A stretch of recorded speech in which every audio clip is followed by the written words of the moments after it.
I feel like shit. Monday, happy days. Tuesday, Wednesday, happy days. It's just one of Friday, those happy days. The weekend comes, my cycle runs.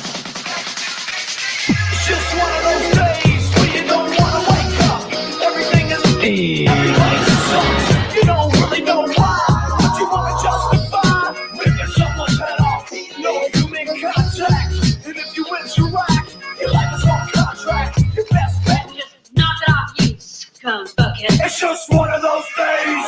It's just one of Monday, those. happy days. It's just one of Tuesday, those. happy days. It's just one of those Happy days. days. The weekend comes, my cycle runs. Ready to extend. It's just one of those days, feeling like a freight train. First one to complain, leaves with the bloodstain. Damn right, I'm a maniac. You better shoot, cause I'm fucking up your program.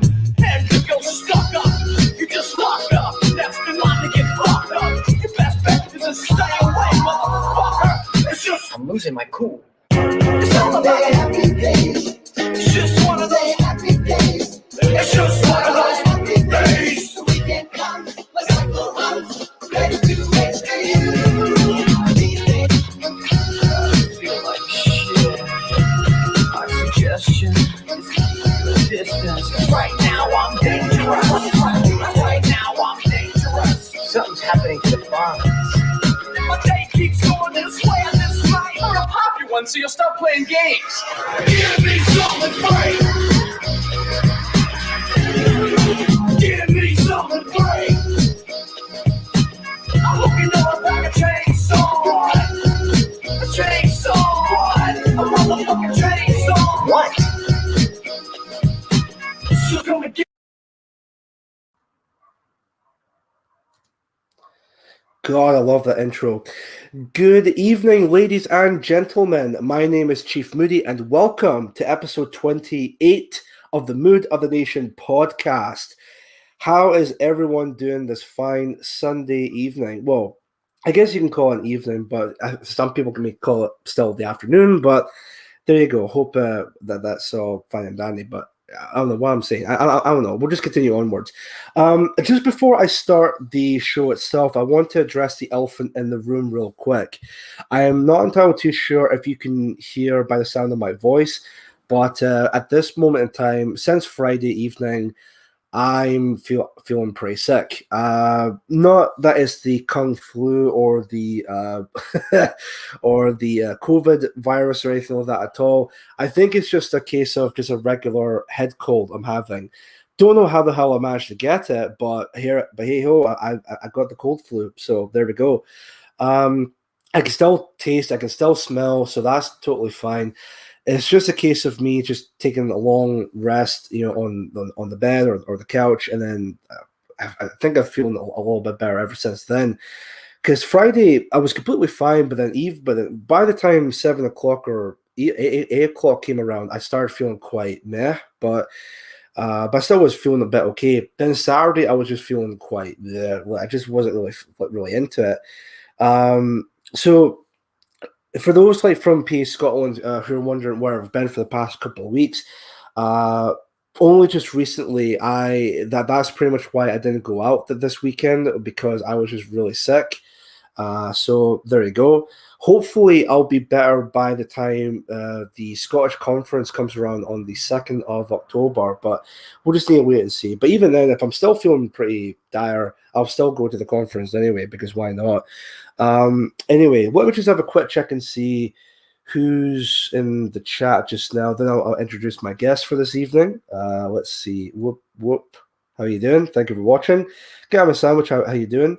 Jay, let's go. Beer Hall Pooch. All right, on with it. There we go. Thanks very much. Rory Herbert.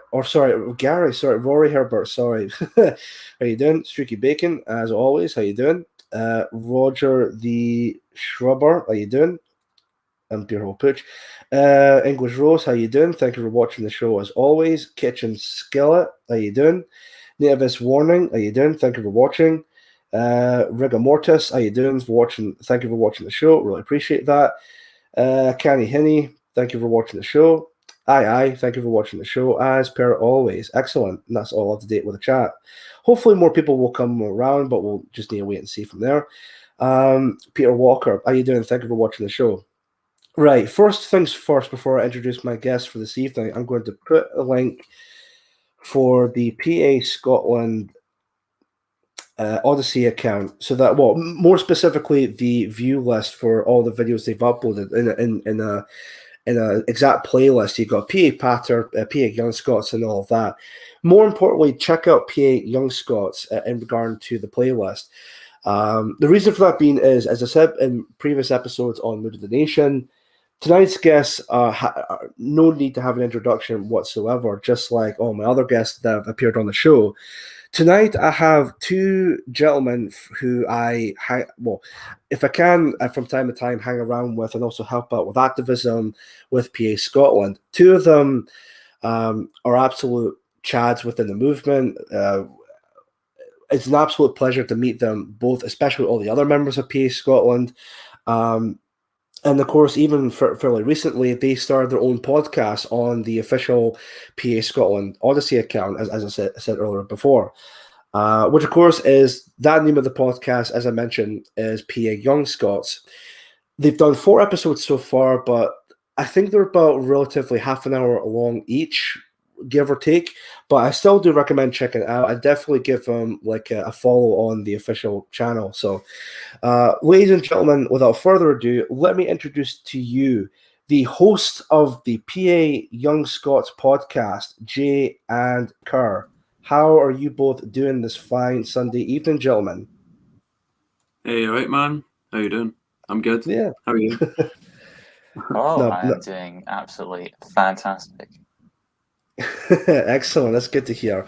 That's good to hear. So, the whole reason to have you both on this fine evening, of course, is really just to give you guys a bit of a boost in the views and all of that on Odyssey and so on and so forth.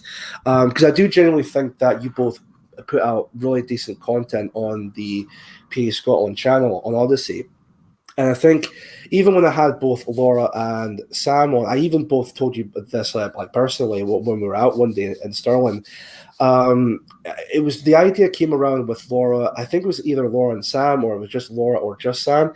But the idea was, if I were to have a future guest on, I would have someone who's more lesser known on the show, and hopefully to give you guys a bit of a boost in the subscribers and the followers and also the viewership and all of that. So I thought, as soon as one of them said that, I thought, I know the very people to bring on the show. So I thought, to give you guys a shot in the spotlight, I thought we'd bring you guys on the show anyway with that. So first things first, what I want to do is what I do with all the other guests on the show is I just want to get a bit of a backstory to where you both came from in terms of nationalism and all of that. So I know, like, we meet up personally, or like maybe on a weekly basis and all of that. But I think it's important for not just myself for the show, but I think it's important for all the people watching the show, just so they get to know you guys on not on a personal level, but more specifically on an activism type of level, but being out there, so giving out leaflets and all of that regarding to patriarchal alternative. So I don't know who maybe will want to go first. Well, I'll just say, if you both wouldn't mind, I'll start off with Jay asking, you wouldn't mind telling maybe your backstory on how you became a nationalist in the first place? Yeah, that's fine. Well, I mean, in a way, I've always been one. Before I even realised it, I used to go away up north, up the Highlands, on holiday a lot as a wee boy, and it just bred that spirit. You know, I mean, you look at that beautiful land. You'd hear about your ancestors who'd fought there. You know, my family especially, we traced it back to the clans and all that, and you know, we traced it back to where our ancestors are from. And from that, you feel your connection. You know what I mean? You feel your connection to the land.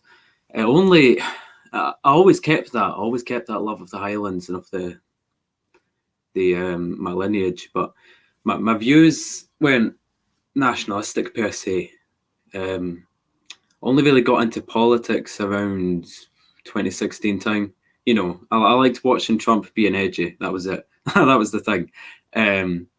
And then I started looking into politics more seriously, and I kind of strange, but I went from Trump to almost being a commie. Kind of went quite Marxist around 2019 time. But that's when I was in college, so just a lot of influences at once, and it became quite lost with where I am politically. But all the riots kicked off, the Floyd riots and stuff like that, and other things happened, and it just made me very racially conscious, and I realized that no matter what system's in place, we have to be racially conscious of who our people are and what matters, and that's the race. And it's developed from there.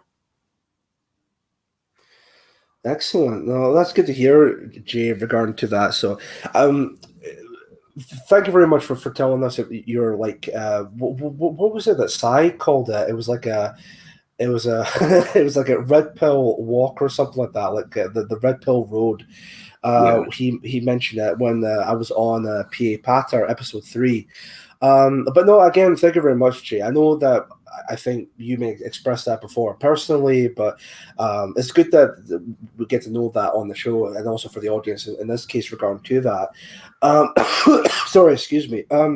So thanks very much, Jay. Kurt, would you also mind telling us of your backstory, how you became a nationalist? Yeah, absolutely. That's perfectly fine. So, sort of different story, I suppose. Probably more common. Sort of came from traditional Labour family, so working class. Scotland, where sort of the idea of conservatives were, Margaret Thatcher, and they were just completely, the devil in lots of ways. So that was from when I was very young. I guess the biggest thing for me, and I think this is the same with a lot of people, is the kind of early anti-SJW stuff. Because I've, personally, being a young person, obviously played lots of video games, and then you have these people coming into the video games saying, "Oh, well, you can't do this; it's sexist. You can't do this; it's racist." So I became very kind of libertarian for a long time, which like, I look back on and kind of cringe now, but I think we all come from that sort of walk of life. We had Trump in 2016, and they're like, "Oh well, Trump is evil and alt-right," and I was still sort of kind of in my sort of civ-nat libertarian. And actually, the big event that pushed me over was Tommy Robinson released a video attacking Mark Collette. And I was like, now you need to understand this in context. At the time, I was confused. I was like, what you were told then by civ-nats and libertarians was, oh, well, the far right don't actually matter. It's the far left you need to focus on. But then, so it made me think, why? Why are we attacking this person then? And then from that, I went to actually Mark's YouTube channel and have never looked back since. Perfect. I actually know what video you're on about. That's the one where Tommy, this was when, folks, just for a bit of like context, folks, this was when Tommy Robinson was in prison at the time. People who were behind this channel were making a video, "This is how you burn a Nazi." Just a quick question regarding to that. Like, did you watch the original video on Tommy Robinson's channel, or did you watch the Jim's reaction to it, or Mr. Merker's live stream reaction to it? I actually watched. I watched both actually. Oh, I watched the original video, and then I was like, it really rubbed me the wrong way. And at the time, I was watching Metzger because obviously he was part of the kind of anti-SGW stuff, and he's kind of he's more in line with us, I guess, but he's still very libertarian. Like he's got an Asian girlfriend and stuff, which is kind of but then I watched that video, and then I was like, yeah, this video was really stupid. And then I started watching Mark very shortly after that. Yeah, I'll also add that Kerr basically harassed me into joining PA. Join the email list. Join the email list. Join the email. I was like starting to get a bit nationalist, and he's like, "Join the email list." I was like, "Right, okay, Kerr, right, I'll sign up." Newsletters and stuff, but it was worthwhile. That's really good to hear regarding to that. Yeah, just kind of going back to that video. My exposure to that was Jim's live stream about it. Now, even throughout that time, I followed.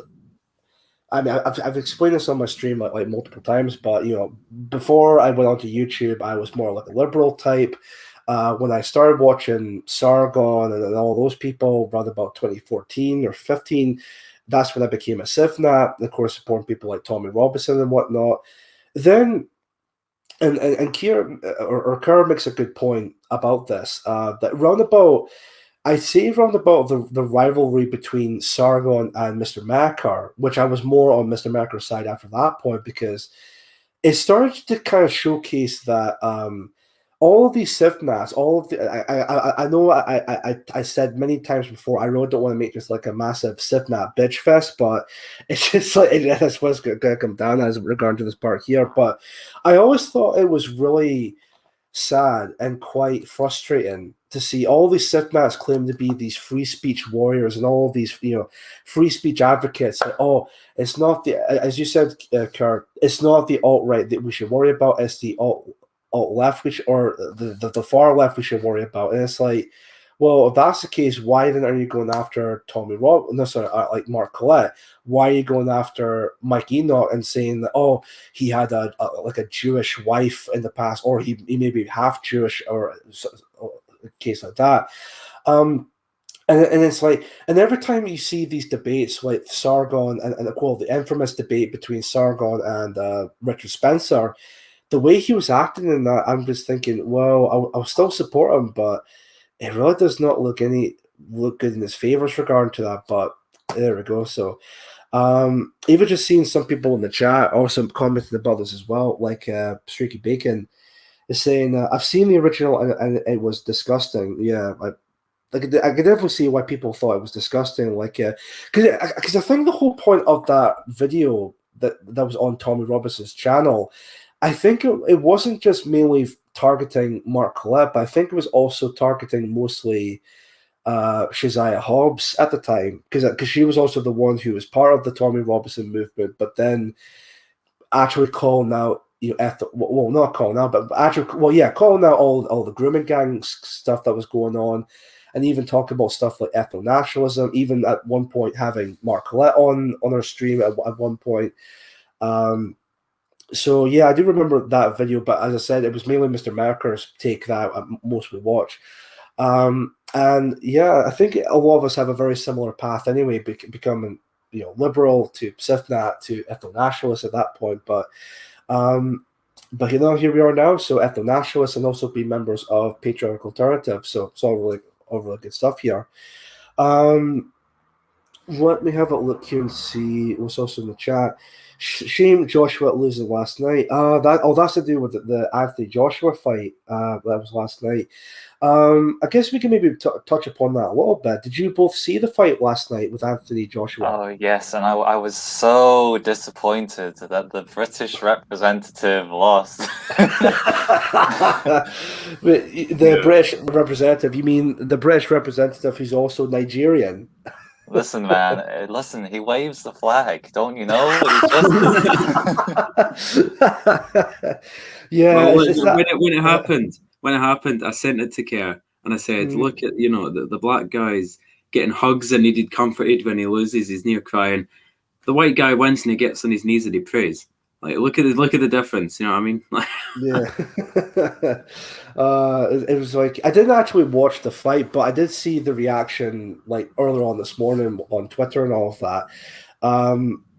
I think it was mainly people like congratulating the fighter, like the white dude who was just like, well, I think it was even like Piers Morgan even tweeted saying something like, well, I mean, it's a disappointment that Anthony Joshua lost the fight, but hey, congratulations to the white dude. So I mean, that's all fine and dandy regarding to that. So even Rigor Mortis even said, sorry, excuse me, the BBC poster boy got wrecked. Oh dear, it's quite funny. He could have been a doctor. He could have been a doctor, but he lost the fight, so Yeah, well, there we go. There we go. What else is in the chat just now? And then I'll read a couple of chats, and then we'll get on to the first topic at hand here. So, Let me have a look at this one here from Pseudonym. Boomer nationalists are still stuck on Tommy Robinson. This explains why OK Boomer was a meme. There you go. That explains that. Streaky Bacon again. I think Mark was in hospital awaiting the birth of his daughter when it was posted on YT. Is that actually true? That? Oh man, because I was just gonna say if that's true, that just makes it even worse regarding to that. But man, Oh, I hate Robinson. Thing about Robinson is, right, I know a guy, he's got a lot of good views. He's an older guy. But anytime you try to get through to him with nationalism, he always brings up that Robinson would go into the Muslim areas and try and start fights and stuff. I'm like, yeah, look, but so he's already got this mental image of his mind of what that Robinson was up to. I'm like, yeah, but that's not nationalism though. Yeah, it's definitely not a nationalist, especially when he's in bed with the pro-Israel types, if you know what I mean, regarding to that. Hence the name with Tommy Robinson, Tommy Five Names, but there we go. So, Tommy, but anyway. So. Also, I meant to bring this up slightly. It's going off topic slightly, but Laura could have very well been referring to us because, as I mentioned in the chat, I believe it was not your last stream, but the one before that. She is a official PA Young Scots watcher. she was commenting in the comments. Yeah, it was very. I found it very odd, because it's like I was watching content. It was a rage comment, but that's okay. Yeah, you were having some cheeky banter with PA Yorkshire, and she was not the most amused.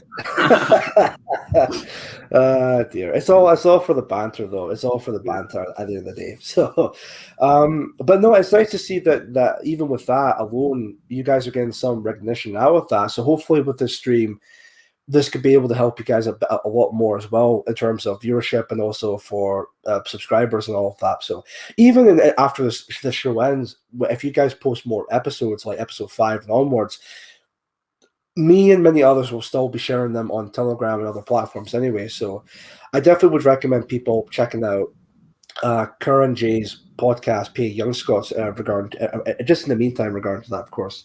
Let me just also read this comment just real quick by Native this morning. The attack piece video helped in my transition process to ethnic/racial from civic nationalist.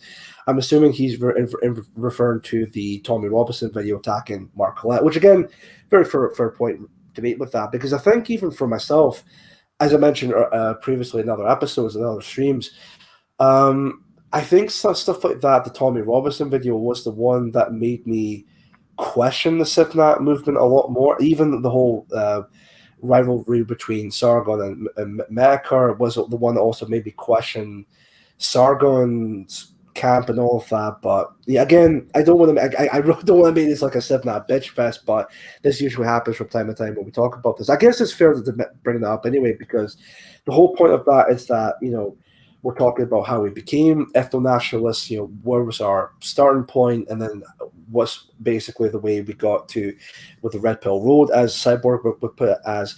In fact, even go as far as AJ, as I mentioned before in previous episodes, my big Red Pill moment for me was, as of course, the BLM riots that happened last year, because I think that was the moment that woke up a lot of people regarding to the idea of race.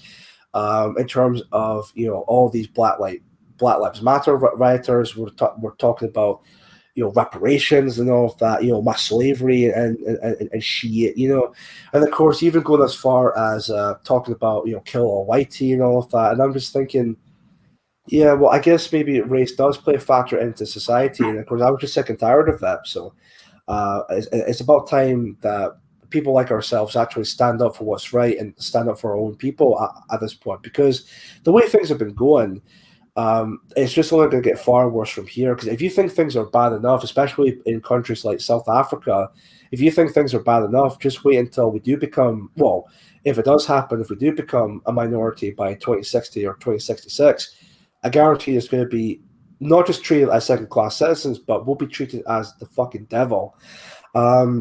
And I guess when it comes to that, this will be a perfect segue into the first topic at hand. But just before I do that, let me have a quick look and see this comment by Rory Herbert. Chief Moody, a Mr. Ralph Kerr taught my son to play the bagpipes at school. I was wondering whether he was a relative. I don't think so. No, No, no. this is a No. much like Chief Moody. This is not my real name, and which will not it'll also not be given out for any Right. doctors wish to do so. That's totally fine. There was actually a comment also missed out almost regarding to this part here. It's quite a funny one, I must say. Where the hell is it? I did see a year ago from Native this warning. He writes too Scottish for this for my liking. So, but there we go. That's. Well, I can put on an English accent if he wants, but I think no, on the BLM stuff. Just quickly before we move on, I remember, because I was in college at the time, so all the people I knew were like posting pro BLM stuff and that's when I started turning against it. And I remember posting this stuff, basically trolling them, like trying to make them ethno from the black perspective. So it was like Malcolm X quotes, and I was pushing this big thing, which was like, oh, race mixing is actually a genetic imperialism. It's bad to mix because you're, pushing your genetics on the poor black people and ruining their gene pool and stuff. So I was trying to push that thing. So that was fun. Yeah. Excellent.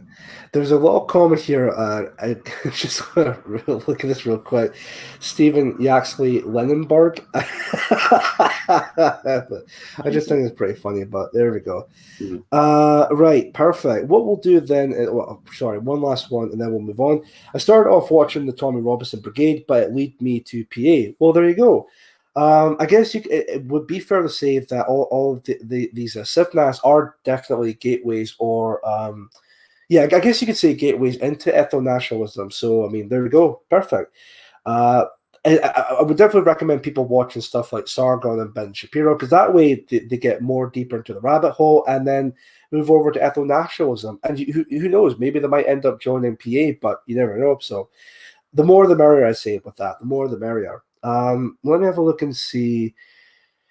Yes, the first topic. Right. Okay. So we'll talk about the first topic at hand here. Now, when it comes to this topic, as I mentioned before the show started, it's to do with the white students in Arizona. I have both the original video and the article. Now, do you guys want to watch the video first and then look through the article, or do you want to do the article first and then watch the video? Well, I think it makes sense to do video first, just for some context. Right, let's have a look at that. I'll get the video up here from YouTube. I'll get this up here. I'm also taking this from my electronic notepad, so that should be fine and dandy here. Paste that. I'll also pause it just before. If I actually need to turn off, I'll play it at some point. No, I think it just plays anyway with that, right? Anyway. That's not the video. God damn it! See, this is another funny thing about the show. It's incredibly professional regard to that. So I know whenever we record all our podcasts, anytime I make a mistake, Jay has to edit it out. Whereas this live stream can't exactly do that. Don't start. My editing process. Police lives matter. Oh, I can hear the video. Oh, sorry. I was just playing. I was just trying to pause it regarding to that. But now let me just get on to this part here. Oh, whoop whoop. I guess we can maybe talk about this a little bit. Anyway, Woes is officially innocent of all charges. Yeah, so I'm assuming that's reference to Mark Collette's talk with Speaker UK, the Telegram channel, and in that stream. Well, I don't know if you want to call it stream, but in that chat, Millennial Woe showed up and talking about his side of the story regarding to that. So, it's nice to see that they had a bit of a chat. Maybe this might be a bit of like a healing process regarding to that. But after hearing Woe's story about that, it really does come off as this woman as a absolute disgraceful person to be around. But that's all I'm going to say on the matter. And hopefully, maybe because of that, and this is just my opinion on this case, but hopefully after this. After the healing process, maybe Woes can come back to PA, but who knows? We're just going to wait and see with that, Roy. So, I don't know. What do you guys think about that? If you don't mind me asking, with the whole Woes chat with Mark Collette on that Speaker UK channel. I don't really know the whole context of what happened with Woes, but all I know is that I don't really care if if an online content creator comes back and stuff like. Obviously, we are online content creators, but that's really on the side compared to what we do. Our activism and stuff. We've got enough people on the internet talking about ethno-nationalism and stuff. We need more people out there actually doing it, actually living it. That's what I'm more concerned about. So Yeah. come back if he wants. If he wants to start making videos and work with PA, I mean, fair enough. I wouldn't be against it if he is innocent, but I'm more concerned about if he's actually doing work or not. No, that's totally fair. That's completely fair. Let me have a look here and see. So I've got the video up here. We'll then get into the screen here. And then we'll just have a look at this. So here I have, it's not like a commentary video or anything like that at all. I believe what I'm showing here is the original video in question. As you can actually see, 45,000 views. The like and dislike ratio. We'll just put a dislike in that as well, because I'm assuming this is to do with the original author's video. But anyway, long story, enough plot. The video is pro our position. If you read the Right. title, it says he's being attacked by woke victims. So I'd actually give this a like, actually, because it seems being at least sort of towards our position. Right. Maybe I don't know why it's maybe divided then regarding to that. But anyway, I'll just put a like on that anyway. So anyway, let's get right into the video. So 3, 2, 1. Wrong. You have a better. You're offensive. Police lives matter. Oh, and also, sorry guys, just real quick. If there's a point you want to make or anything like that, just let me know, and then I'll pause the video regarding to that as well. Okay. Cool. Excellent. Just play the video, and here we go. You have the same sticker. We're just trying to do school. What? You guys have the same sticker of the other. But this is our space. We've got a Police Lives Matter sticker, and we're getting kicked out. Can't do school. You just said we have to leave. No, I said you're making the space uncomfortable. Uncomfortable.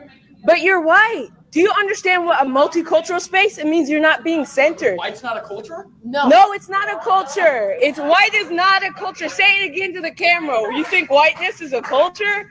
This is insane. So anyways, this is the violence that ASU does, and this is the type of people that they protect. Okay, this white man thinks he can take up our space, and this is why we need a multicultural space, because they think they can get away with this shit.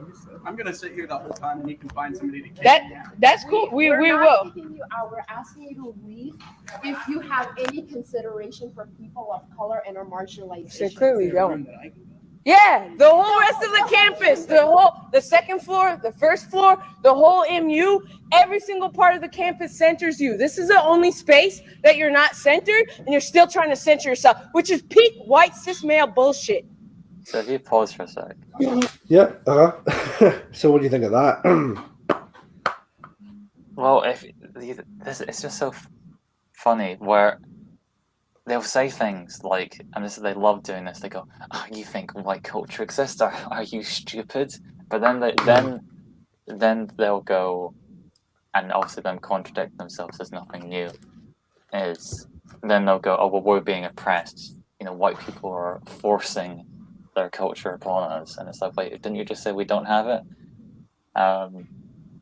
Yeah, and this guy, is just trying to study. He's clearly probably has, I'd imagine, has family or just is supportive of cops in general. Not the biggest fan of the police myself, because they like to arrest nationalists, but I feel as if there's a very particular reason why he's being harassed, and it's not just because of the sticker. If it was even just anything they'd use to try and dehumanize him and attack him, that it would be anything. Yeah, I mean, I was even going to ask as well. Do you think the situation would have been worse if the sticker was not "Police Lives Matter" but maybe "White Lives Matter"?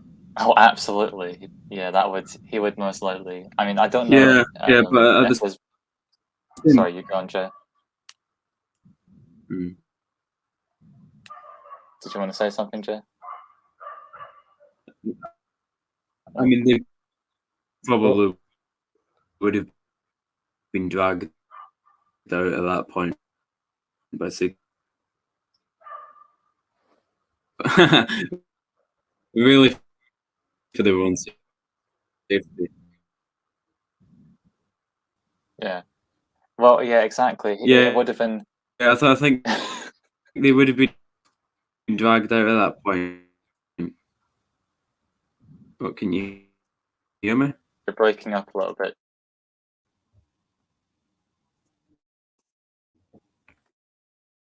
Hello? Can you hear me?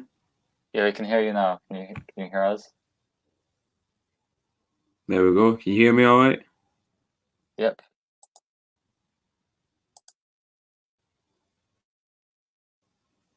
Chief? Oh, dear.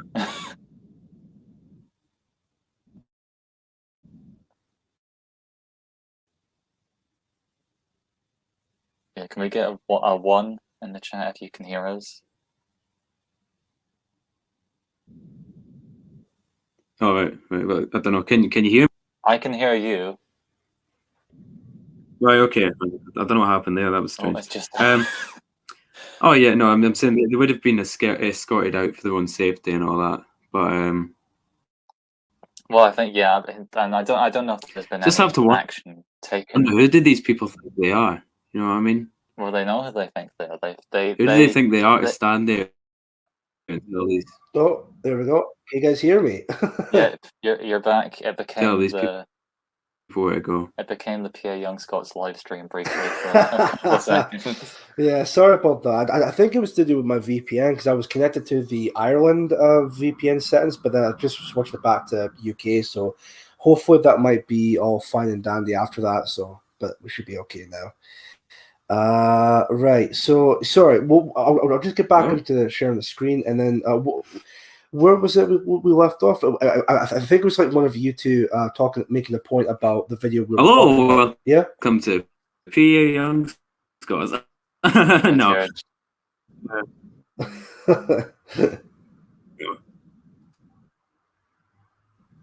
Let's see here. I think that should be all fine and dandy now.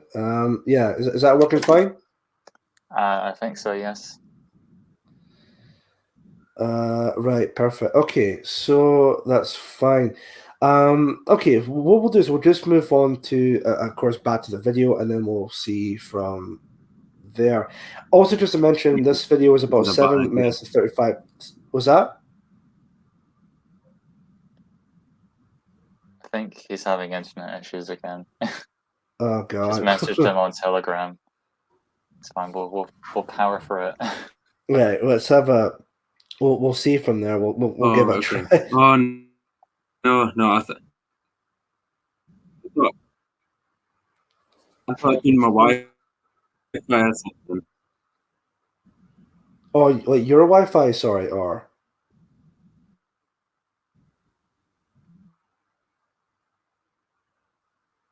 Hold on 1 minute.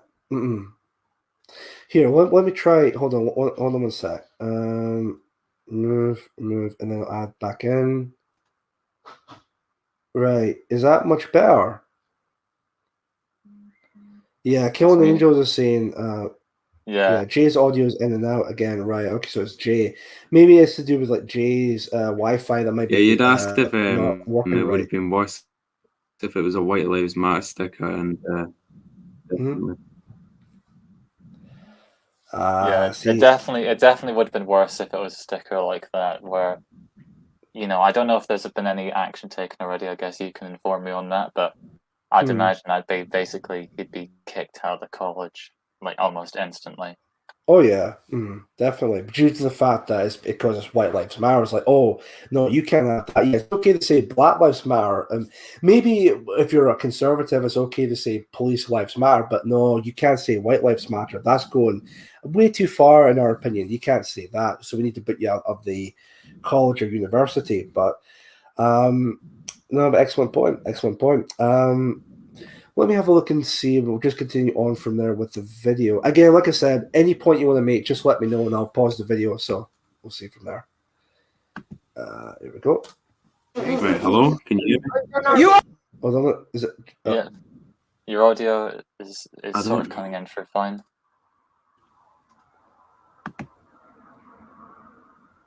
Just say a sentence.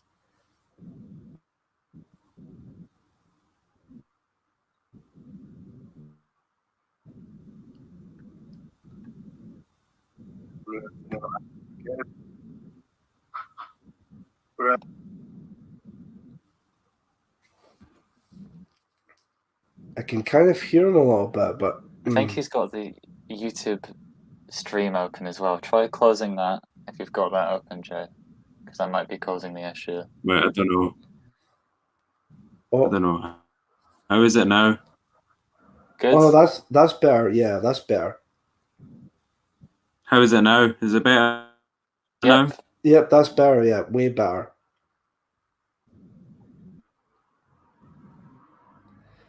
Let me see. There's just a little comment also I want to read out in the chat as well. Your internet is cringing at the video and not letting you stream it. Yeah, exactly. That's a good comment. A good comment, that. Right. Cool. I think we've got everything sorted out now. We'll just continue on from there. Like I said, any point you want to make, just let me know and I'll pause the video. But we'll continue on from there. You are racist. Your sticker is racist because police, that's a job. You can choose to be a police. I don't choose to be black. Okay? No, you can choose to be a cop. You can choose to kill people with a badge, and you're protecting that shit, which means that you're racist. I'm sorry. I wasn't trying to defend you guys. I know, but this offends us automatically because these people kill people like me and like us, right? So you're promoting our murderers. So please just don't do that. Thank you. Thank you. So why should that bother you? Because, do you understand that Police Lives Matter was in response to Black Lives Matter? I pay the same fucking tuition as you. Yep. Hold on, but Yeah, that's fine. And you have everywhere. You have. I'm working 60 hours a week while going to school because my parents don't just give me money. It doesn't matter. Okay, it doesn't matter. You have a second floor. My skin doesn't matter to me. Who are you? I don't care about what color your skin is. You can get out of here if you're going to be yelling at people because they're This trying is to. our This is our space. We make this fucking Who, me? space. We have to work for 5 years Yes, to we make this did. space. We worked for 5 years for ASU to. Oh, sorry, did one of you said something? Is it working now or what? Yeah, hang on. I'm just gonna send Jay a message saying he's behind in the audio.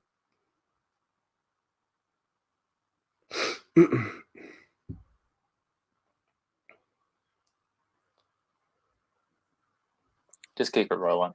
All right, okay, that's fine. Let's continue on from there. To build a Yeah, multiracial space this because was coming in a- with, like white supremacist Dude, like we're just narratives gonna play it. We're about not like white police supremacists. lives But police that's a lives fucking matter is sticker. saying police Yeah, lives it is. matter Yes, it saying is. it's Yeah, different. it's affiliated with white nationalists. It is. They're just It is sitting here affiliated to with a lot study, of- and it you is. guys went out of your way to inconvenience Yes. them. Because this No. is Yeah, because this is our space. We fought for this shit for 5 years, since 2016. You have no idea about the labor that was created to create this space and his. Just pause a second. We're saying you're No, we can't. You're violent, dude. We're saying you're Yeah, fuck America, bro. America was created on genocide and slavery. Look at his face. Obviously, never. That is the point. That is old. Yeah, and the point is that studying. This is not a space just for studying. This is a space for multiculturalism. Kill black people. We need to defund and defest in our community. I think I'll pause it there just real quick. I also Yeah. just want to make a quick point there. That whole comment that the black lassie was making, oh fuck America, it was founded by slavery and genocide and all that. Right? If that's the case, well, we all know the reason why, but of course, it's the question that gets brought up.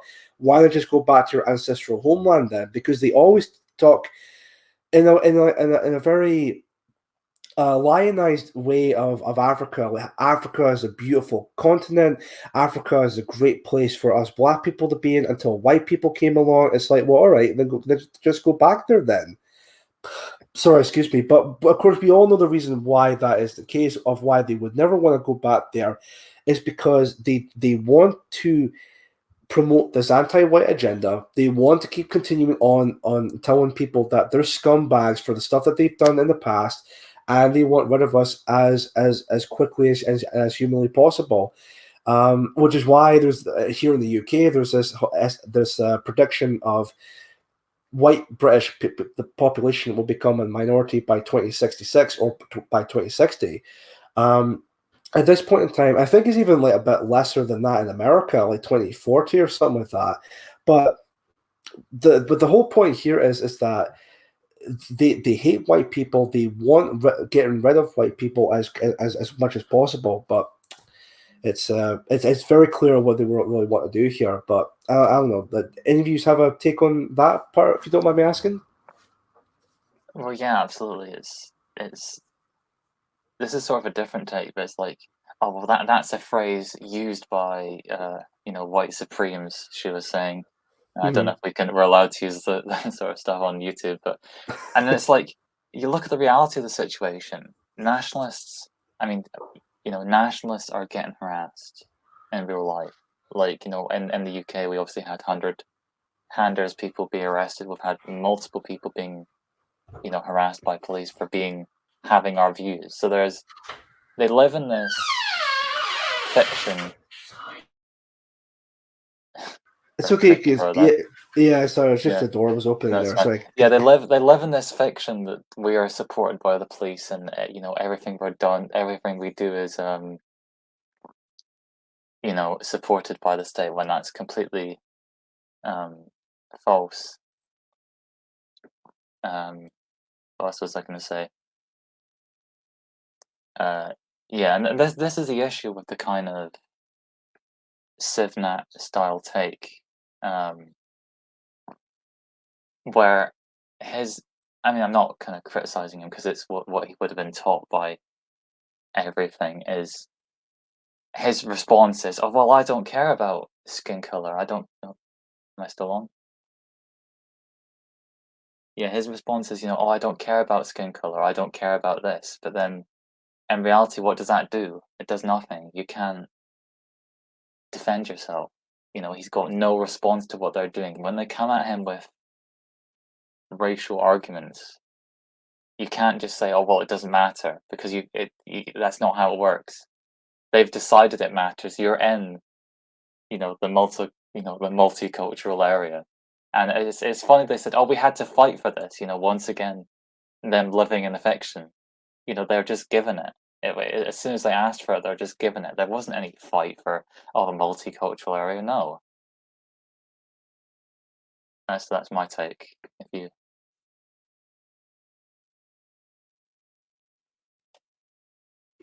I forgot I muted myself. So sorry about that. No, No, it's fine. but in all seriousness, there's a very good point regarding to that. I mean, it's the same song and dance we've been hearing about time and time again. It's just only getting worse and worse by every day, every minute. And I think Jay's back. Let me bring him back onto the stream. Hey, where is it? Hello, Jay. Can you hear us? Yeah. Can you hear me all right? We can hear you Yep. just fine. That's much better. Yeah. I don't know what that was about. I don't know. It just went cringe, and that was it. Sorry about that. That's annoying. No, don't worry about it. Hey, the main point here is you're back on the show, so that's what's important here. I'm glad I can make it back on.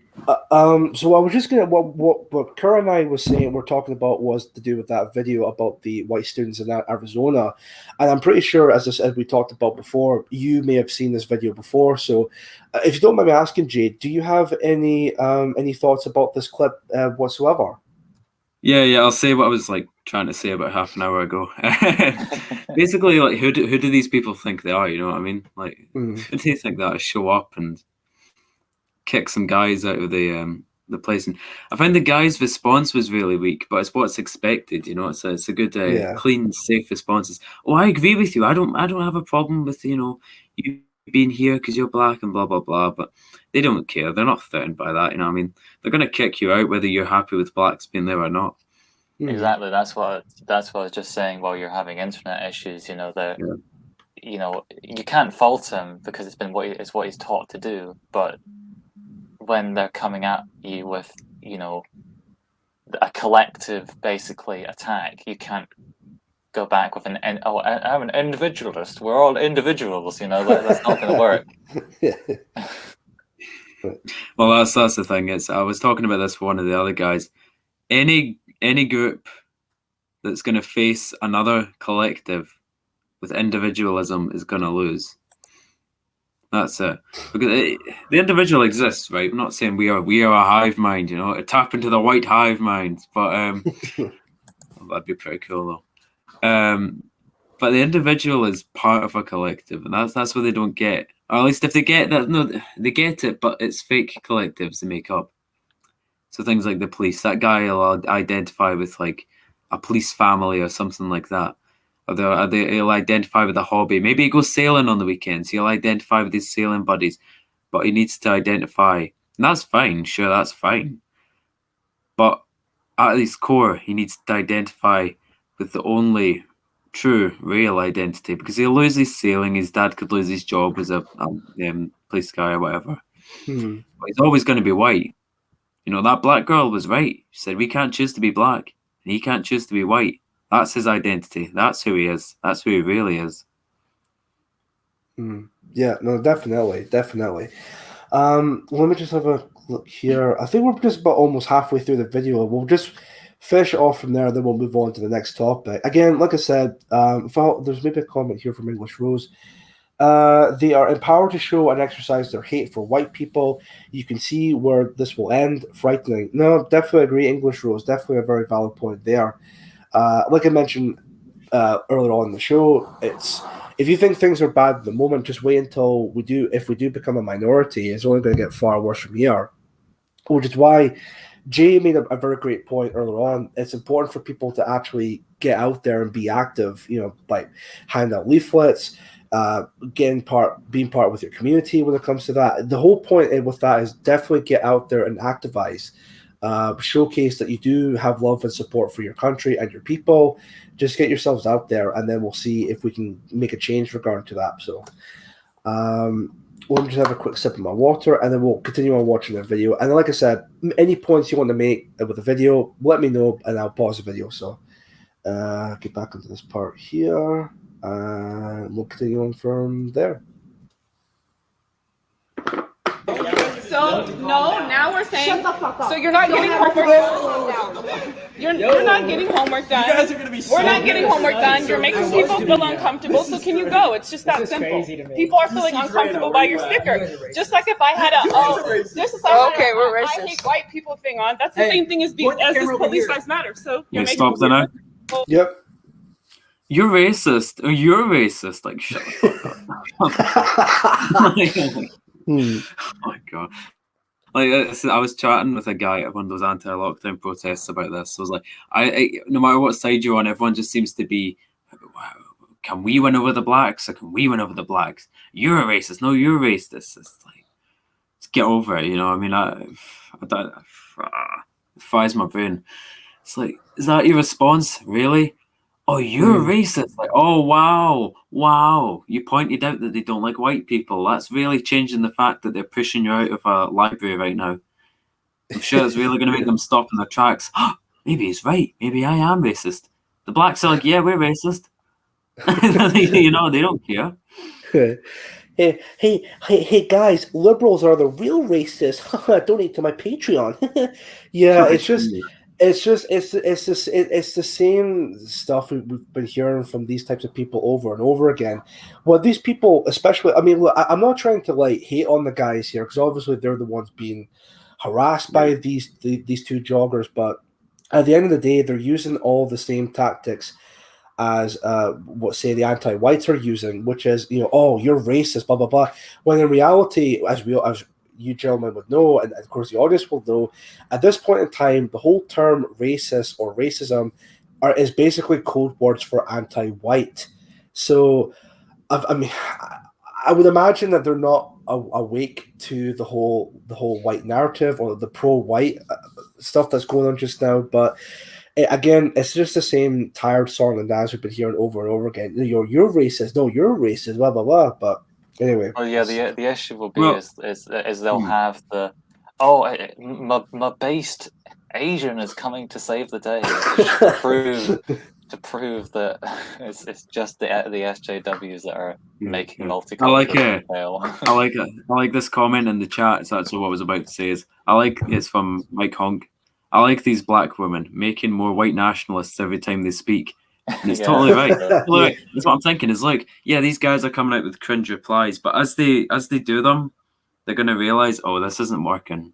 Me calling them racist doesn't actually stop them from doing what they're doing. It doesn't. And I hope it eventually gives them a bit of a wake up to what they need to be. Mm-hmm. Well, I really hope that does happen. Like these black people or any other ethnic minority for that matter, talks all the stuff about white people. Oh, you're racist, blah blah blah, and yeah, the whole no, you're racist, but then it actually doesn't stop them. Maybe it's a bit of a wake up call, which will be also pretty funny because the black women in this video right now making all these comments towards these white dudes will probably be the same exact group of people who are wondering why is the alt-right on the rise here. I mean, surely it can't be us, like calling white people racist and Nazis and all of that, but why is the alt-right on the rise? It can't be us though, but you never know. Yeah. Who radicalized you? You did, Yeah, that meme. So who radicalized you? It gets closer and closer. You did. Oh. Yeah. Let's continue on from there and see from there. You can go. Seriously, I was just studying. I pay the same fucking tuition as you. This is just white man telling black people fuck you. You don't buy this building? Cussing out black people. You just proved yourself. I'm an official employee. I don't care where you work for. You can't kick us out of here. I just told you to shut the fuck up because you're making me feel unsafe in this space. There's no such white people. There's no such thing as reverse racism. So have fun thinking that we are the racist ones. No such thing. He's not white. He doesn't have to. Just the white. That's David. No, we're not saying white people have to leave. We never said white people need to go anywhere. We said to the dean's office. Yeah, this is Go ahead. Go to the dean's office. Go ahead. You can learn about this shit. Go, Karen. You can learn about the history. Go ahead, Karen. Go to the dean. The big black people scared me out. No, we didn't. You bullied us, Al. But No, we said you didn't feel uncomfortable, and you caused the scene. You caused the scene. You caused the scene. Says the group of lassies who just stormed into the library saying, like, you can't be here. This is a safe space. Like, get the fuck out of here. Just the guys' replies are just so weak now. Yeah. I mean, I can't say what I'd say to those girls, or this stream will get shut down. But, but they need to stop for this. They're just backpedaling now, I don't know. But again, to be fair, this will be the first time they've ever had this. I'm saying that while I'm sitting behind the screen. It takes, and I know myself from experience, it takes actually having these experiences reasonably regular where you're arguing with these kind of lefty types on a daily to actually, have the right responses just ready to say at any time rather than, because again, this will be the first time having to face this probably. And they'll be like, what the fuck? What do I even say? What do I even say to this? So they're obviously not prepared, but they will be. They'll get used to this. Yeah, definitely. I think even also in that situation, I would imagine that they wouldn't know what to say, but I would also imagine they would also try and be careful what to say because anything that they could say may be misconstrued or maybe taken in a completely different context than what they were actually saying. You know what I mean? So it's like, oh, well, you can't really say this towards us. It's like, what, bitch, you racist? Like, are you racist, white boy? All this kind of like woke shit. But anyway, but I really do hope that at some point these guys do wake up and smell the coffee and realize that, hey, they're hating us not because of just a sticker, but they're hating us because we're white. I really do hope that maybe they do wake up to the idea that maybe... Yeah, because they're definitely... Sorry to interrupt you there, but they're definitely at the stage where, this is the multicultural area, the multicultural level. Like, I think to a certain degree, he will have an idea what reaction that's going to provoke. And it's probably coming from... I'm not saying it means he absolutely did not deserve the level of vitriol he got, but I think he's probably at that level where he's like, I will own the SJWs, but that is a path, and like Nativist just said in the chat, these incidents, red pill, exactly, it's little breadcrumbs that are leading people to the right conclusions. Excellent, good points. I think we've got almost just 3 minutes to go. We'll just finish it off and then we'll see from there. So, what's that? Ridiculous. I'm unaware of history. I probably have a further degree than any of you in here. Try PhD. So, anyways. By the way, just real quick, are those dreadlocks? Because I think dreadlocks are meant to be like a Viking culture, if I'm not mistaken. Yeah, they've Yo, we was Vikings. they've culturally appropriated. Yeah. Also, can I get a physiognomy check on this one, please? Yeah, that's some like coffee colored, like mixed kind of. You know, it's not fully African, but it's definitely not white. So Yeah. Dear. many such cases. Let's see from there. We're here. We had to protect the space because ASU wasn't. And you know, like we fought for this space. It was years of organizing, and we're not gonna just let some white supremacists change that. So, anyways, that's why we're here. Yeah, they're gonna make a scene and go talk to their Karen. You know, I'll just say it real quick here, guys. You know, see if that was me in that situation, I would just be brutally honest with them. I would just put up the Roman salute and just tell them, listen, no, seriously, I would just be like, you know what? I'll tell you something right now. My people's existence is non-negotiable. You know, like if you cannot stand for the fact that there's white people living in this country, then just go back to your own ancestral homeland. I would just be like brutally honest with them regarding to that. So, but there you go. Especially, sorry, just real quick. Especially with the comments like, "Oh, we need to take down these white supremacists." It's like, yeah, well, whatever. I'm a white supremacist. It's like, so what? That's to me when they can't exactly do anything about it. But you know, but anyway, that's just the thing is, look at how, and this is why you never capitulate to these people ever, because look at how it started. Is trying, you know, their voices. They're like, oh, I don't know if you understand, but for us, this is offensive, and you know, these kinds of people, and they're all very kind. They're trying to play it off as if they're all nice, and oh, we're all just trying to learn. But then at the end, they're shouting, calling him a white, you know, saying you are a white supremacist. You know how quickly it turns. This is why you don't capitulate, because even if he said, oh, you know what, this is racist, she would still call him a white supremacist. Like, does not get mixed up. Even if he said, oh, I'm sorry, and then left, it would not be, you know, left at that. Yeah, she would see that as a victory. It's like, oh, we got that white boy. She would definitely see it more as a victory regarding to that. But because as we said before, this whole point, especially this clip right here, is all a part of the anti-white agenda. They're not really focusing on the sticker. They're focusing on the fact that the two guys are white. I mean, I wouldn't imagine so that they would say this exact same thing when it comes to other minorities like Asians or anything like that at all. Which is kind of funny because earlier on in the clip, there was that Asian guy that popped up saying, look, can you just leave the guys alone? They're just trying to study and all of that. You notice how they never really went after the Asian guy, but just continue on with the white guys.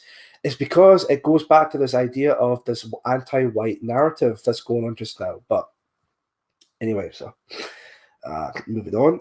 And all of that, but you know, it's important to recognize why we have to do that and what a multicultural space means, because multiculturalism doesn't mean that, oh, we all come together and hold hands. It means that you provide space and you protect the most marginalized. And so basically, it's just giving them privilege. That's basically what she's saying there. It's just giving them privilege in society.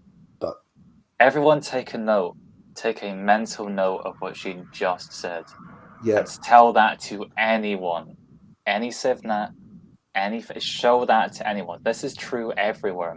Like she just said, multiculturalism is not hand-holding and all singing Kumbaya together. It means it means you displace white people. Exactly, and she's just said it straight from the horse's mouth. God, barely. All I can look at, man, like, put it away. You know what I mean? Like, I don't know. That doesn't look like a proper crop top. Like, it just stops there. It looks like she's put it up. Is that an LGBT? Don't let it down, you know what I mean? Cover yourself, woman. Has she got an LGBT like belly warmer? Do you see that? Oh god! I mean, if she was white and she's on a beach and she looked good, I wouldn't be complaining. But man, look at this goblin. You know what I mean? It's like, put it away. Oh god, yeah, but no, definitely, especially Civnats, definitely take note of what this woman said, as Kerr said in the stream. Let's continue on from there. Shit like that makes this space uncomfortable. He threatened us that he will go to the dean. We'll see what he'll say to the dean, and we'll see how the dean reacts to this. And now we'll see who ASU prioritizes. Students of color in our only fucking room in this campus are white cis men who are threatening by saying. What was that? Their only room in here? What? She mean like they just get shoved in there during the day? Yeah. What does that mean? You know what I mean? Like, well, they're trying to say the rest of the campus is like the place for white people. And if anyone's ever been to a college or university campus, you know that is the opposite. Like, well, even at basic level, I mean, I bet you walk through the college or the university halls and you'll see 50 like BLM signs and pro LGBT signs and all this crap. It's just all bullshit. But it's we've already capitulated to them. That's the thing. The people seem to think, oh, if we capitulate to them, that'll put it away. Well, we already have, and look, they're being even more uppity. They're just going on. Not only are they still doing it because we capitulate to it, they're being more empowered with that because then it gives them the sense of, oh, well, if we manage to get these people to kind of conform to our ways when it comes to Black Lives Matter, then what else can we possibly do to these people? It just emboldens them to do something much more than that. But let's see from there as well. Just reading this comment, I find this pretty funny. Gnome White, she wants back in the cage. Gnome White, my cage. No. I'm like the out of the belly. Get in my belly. Yeah, enough, you can have it.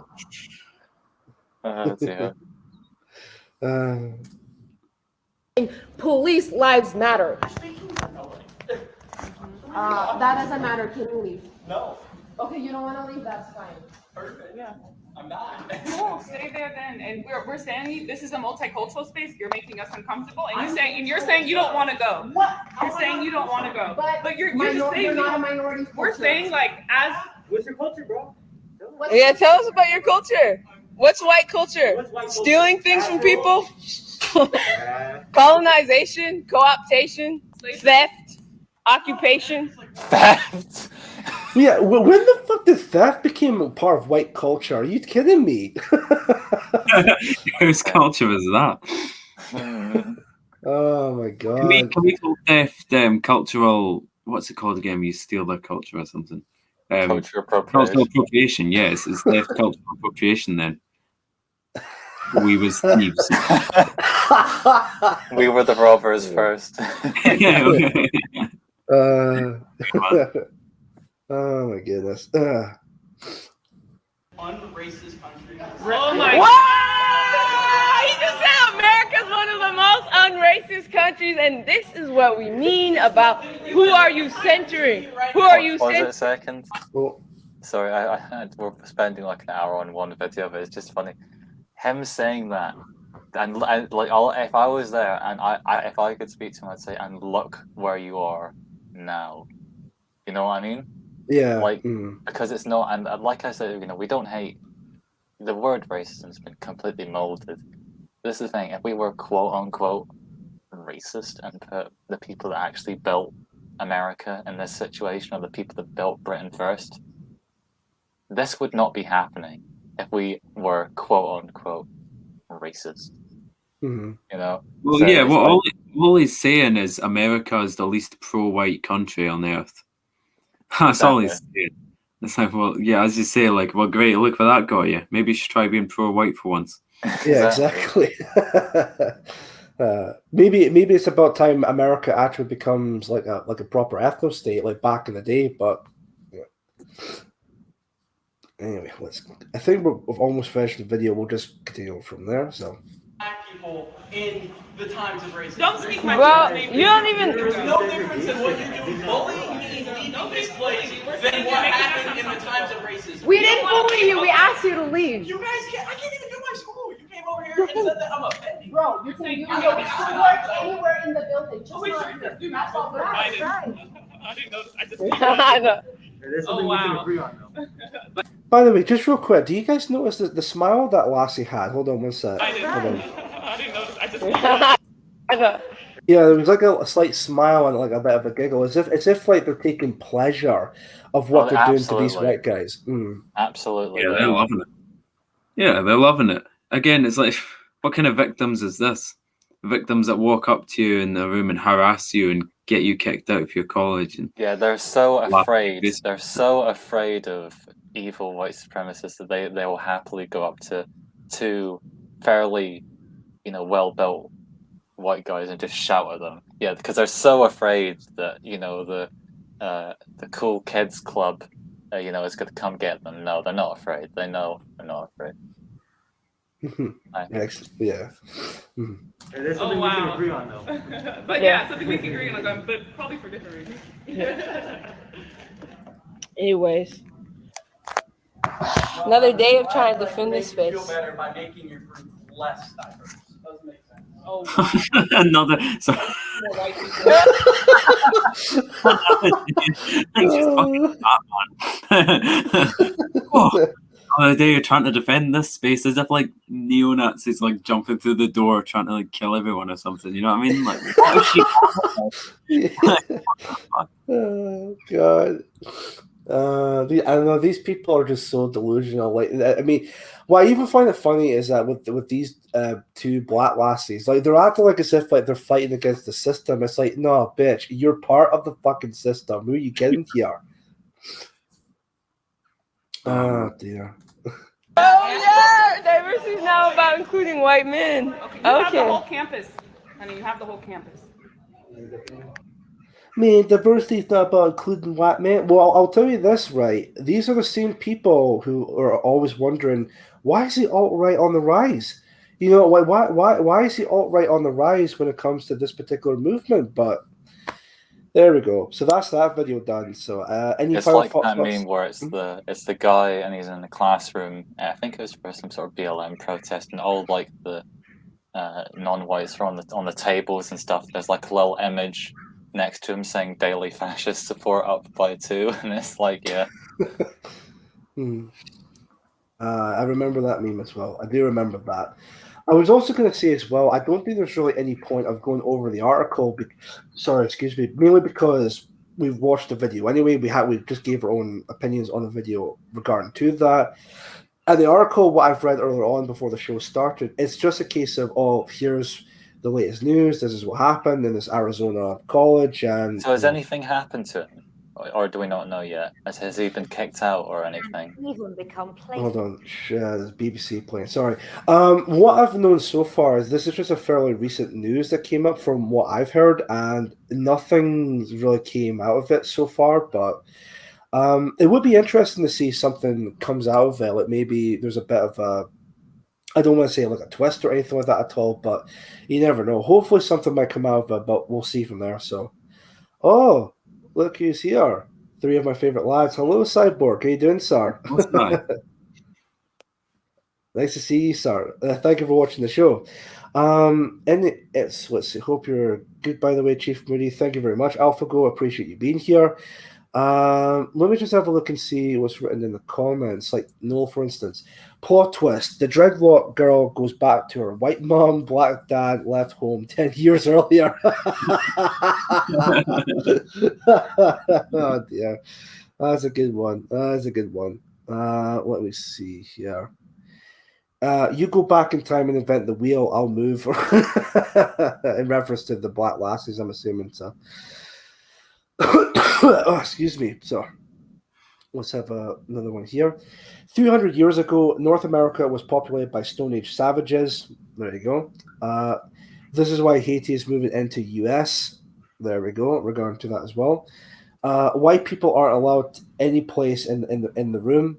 Yep. Well, not just like any place in the room. You can even say there's really white people are not really allowed to do anything, let alone being like a collective or anything like that at all. But hopefully times will definitely be changing, but we'll see from that with that. So 100% that university was built by whites.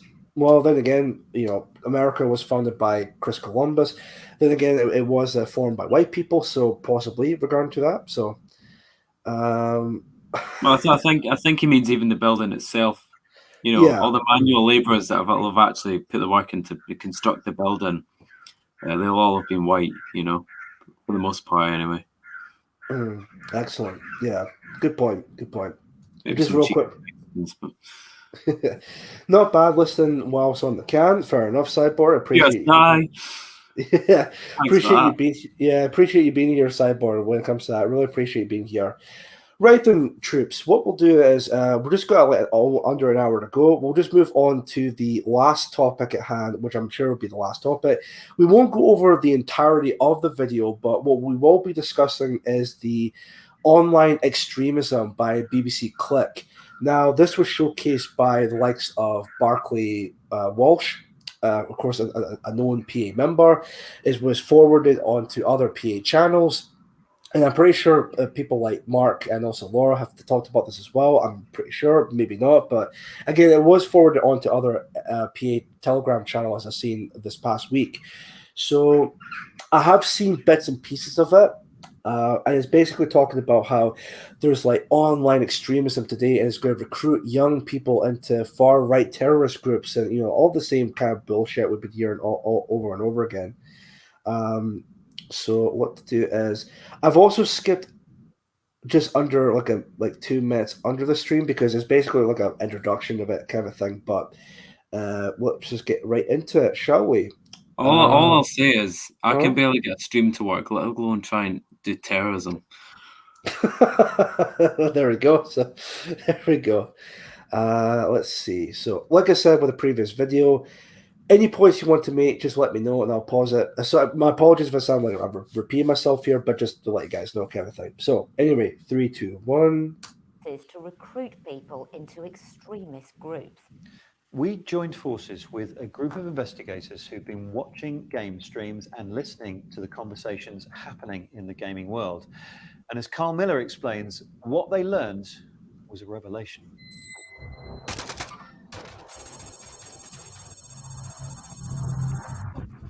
By the way, just real quick also, with regard to these videos, they always do this when it comes to this particular topic in these videos, is that they play spooky music in the background, and they always make these, like, not vague, but these kind of, like, sinister messaging, like, oh, this is what's going on in your kid's online gaming. You should be well aware of that sort of thing, but...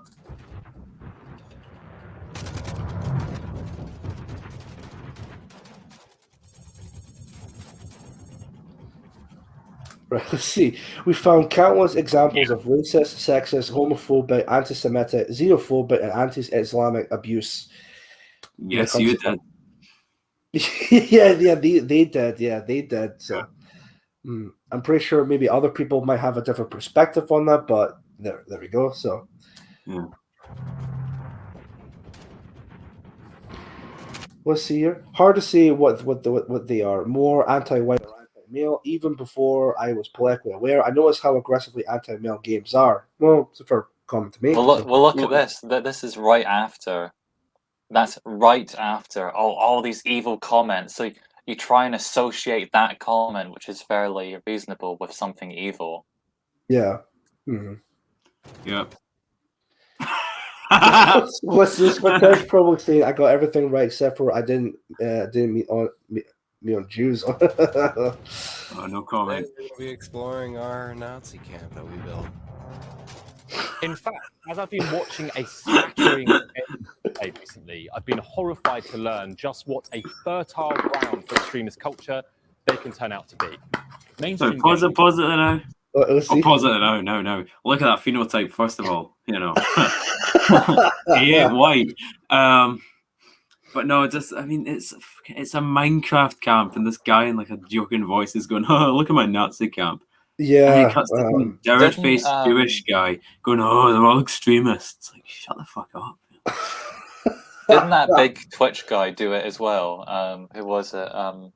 Anomaly. That was it. Didn't he like have a big thing where he was like, he got banned from Twitch because someone else built a certain happy, fun summer camp in his Minecraft server? I'm sure that was a big thing that happened like a year ago.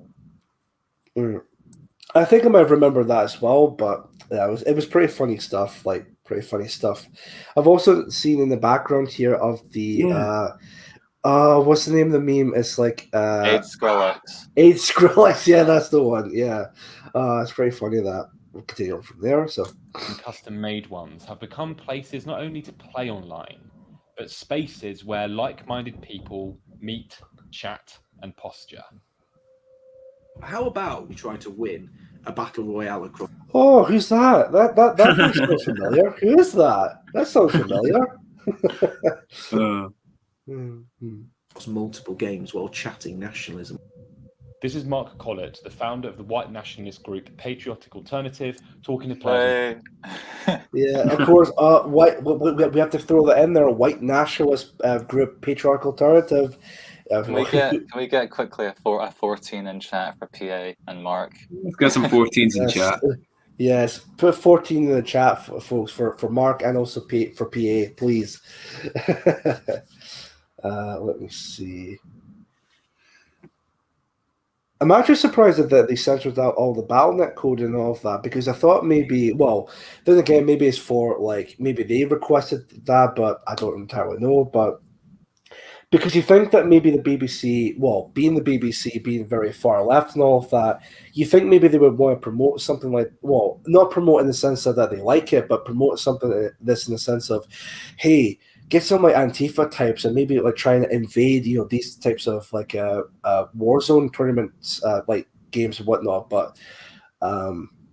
I think the thing is, Antifa already have their eyes on us. Everything, they're watching.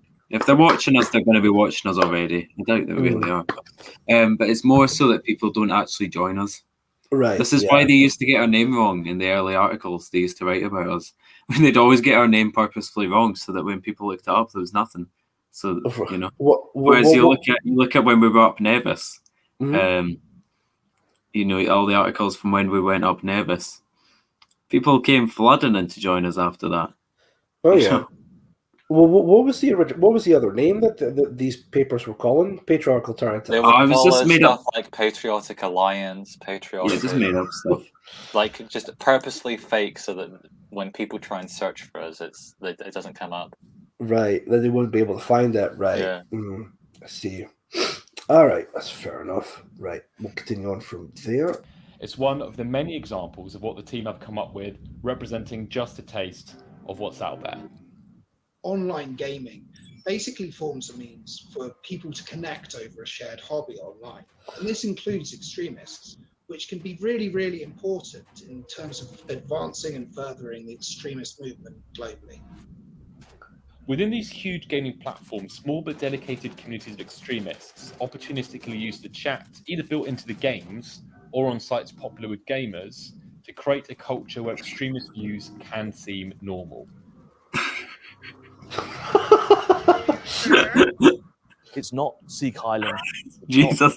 Swastikas or waving. Oh, of course they would be in this. Of course they would be in this. Hope not hate. Who never saw this coming? I know. I just like how they're talking about violent extremism, and it's like a low quality Jesus running around with an AK-47. But I'm actually curious of his take on this. Let's have a little listen, shall we? Flags. It's just like you do with your normal friends.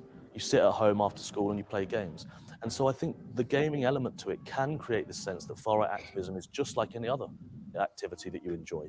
And of course, once you're in that world, then the radicalization can happen. That's when all of a sudden you're starting to go to other meetings. You're starting to go to smaller groups that aren't necessarily playing games, but you're talking about politics more explicitly. Like, at least with COD, they haven't totally bent over to this, like, strong female lead characters in every military shooter. Unlike the kind of wider gaming world where the better you are at gaming, the more prowess you get, in this space it's not necessarily like that. People are just really happy or excited to play a game with a famous far-right figure. And so it kind of almost works the opposite way around. In these, the extreme right wing have potentially found safe harbours to broadcast their ideology or to engage in more traditional propagandizing. The sorts of things that they've done a few years ago. It's funny, the like only examples of these awful things people can say is lots of almost like libertarian takes of, oh, we don't want strong female characters in video games. Like, Mm. you know, we don't want, you know, these ridiculous things. You know, that's a fairly like Sivna talking point. You know, it shows that is the worst they could find. You know what I mean? That's the worst they could find. You know. Yeah, it's the things like, oh, we can talk about this on Telegram. It's like, oh, he's got it groomed and indoctrinated. Like, no, he's just he just wants the guy's contact details because he's chatted to him. Like, I could talk to a guy on COD about anything in that, and I don't play COD, but you'll get in contact with a guy or something. It's so over the top, and we're left rolling our eyes. But I know family members have watched stuff like this and they get all concerned, and I'm like, come on, grow up. You know what I mean? Like, I'm like, you've met half the guys that are in PA Scotland. You know, it's like, come on, are we really online supervillains and all that sort of thing? Yeah, we're definitely not the villains of the story. I think it was Jason that said it on PWR that we're basically like the good guys of the story. Like we should never forget that we're definitely the good guys in the story. So, well, we're whatever the outcome dictates. If we lose, then we're the bad guys. If we win, then we're the good guys, and that's the same for any side of any story. Yeah, very valid point. Yep. Let's see. On Facebook, YouTube, and Twitter. The topics are all too familiar: misogyny, anti-Semitism, and homophobia. But all of this does go beyond just community building. The gamers can build whole spaces where their far-right fantasies can come alive. These are small and not played by a huge amount of people, but what they do allow extremists to do is to sort of create custom-made role-playing experiences for you to live out your radicalized fantasies online. Can we contrast the statement and then the image? Like, oh, you can live out. It's like, no. Oh, dear. The thing is, like, people do just do this to be edgy as well. Like, do you know what I mean? Like I mentioned before, that Twitch streamer Anomaly. He's not. I'm pretty sure he's like. I think he's either Slavic. He might be Slavic. I don't know. But he's not like right wing at all. But he found that funny that someone.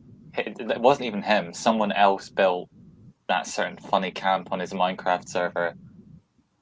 You know. Mm-hmm. No, you're right. There's people online that just do it just for the sake of being edgy or just to be funny. But all these like hypersensitive douchebags are just like, oh, this just further proves our point that there's the alt-right is on the rise. It's like, okay, sure. I like this comment. It's Mad Fwaz on screen. Oh dear. Run a concentration camp or participate in a terrorist attack. So, do you guys think after Hitler read the Diary of Anne Frank, he started checking the attic? I'm sure. These games which are set up, which allow you to fight against feminists or play as Donald Trump, they're sort of dog whistles or nudge, nudge, wink, wink, which advertise to other players that you might have a far-right ideology.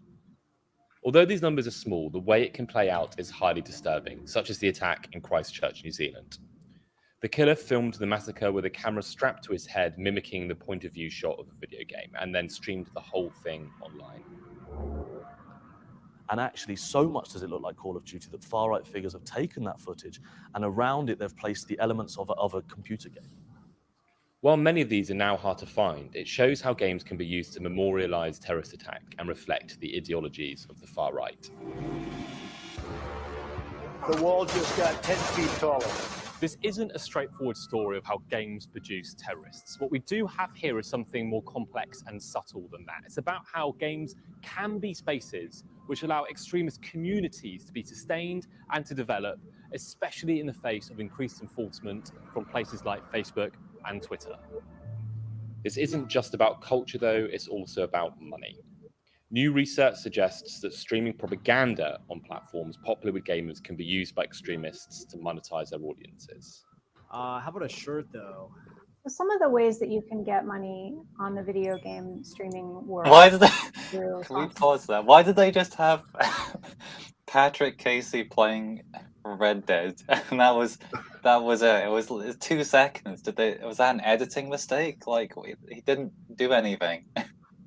So look at this woman. She's got a face built for like combat. You know what I mean? She sits there, jaws clenched, eyes wide open. The extremists are in the video games. They're in the video games. Like, geez, I mean, like, look at her, man. Yeah, she does have that wide-eyed look to her, but Face made of concrete, like. Oh dear. Sponsorships, to do advertising, those kind of more traditional ways of making money. The newer ways to take donations directly, so you kind of cut out the middleman, take donations directly from the people watching you. This is interesting in the far right space because they're not usually playing the video games themselves. They're usually just talking, or maybe they have a game going in the background, but that's not really why we're there. Really, the reason they're there is to talk politics and to convey hate speech, to incite violence, things like that. The more That's just incendiary false. Like, it's just it's convey and call for it. Like, no one, especially Patrick Casey, does not call for violence. Like, no one serious does that. Yeah. And and using phrases like hate speech and stuff like that just shows how they want to manipulate. And it's like, oh, how dare they want to talk about their political opinions? And exactly, someone said Patrick Casey is so innocuous. Yeah, he gets criticized for being like, he is more. I know he was like a Fuentes type, and he's mates with him or whatever. I don't know if he's moved on since then to more ethno-nationalism, but yeah, it's, Wait a minute, Patrick Casey, is that the guy who was in that Groiper video where it was him and a bunch of guys asking Charlie Kirk questions? Oh, right. Oh, that guy. All right. Yeah, he's one of those like Nick Fuentes types. yeah, Right. exactly. So it's funny. Right, that makes sense. All right.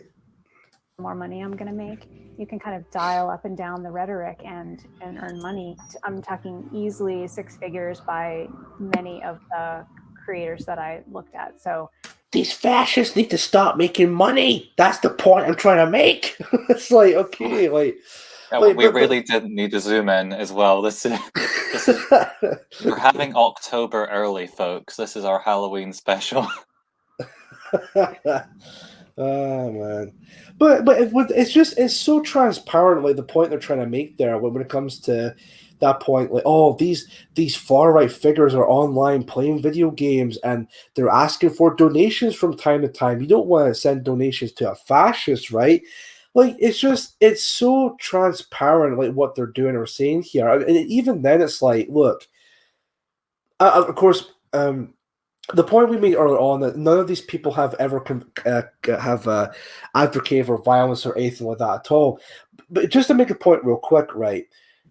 Even with any of these content creators never advocating for violence and only just talk about politics and all of that, what's wrong with them just making money off of it? I mean, we've seen people like Vosh and Hazan Piker making money off of the stuff that they make on a daily basis.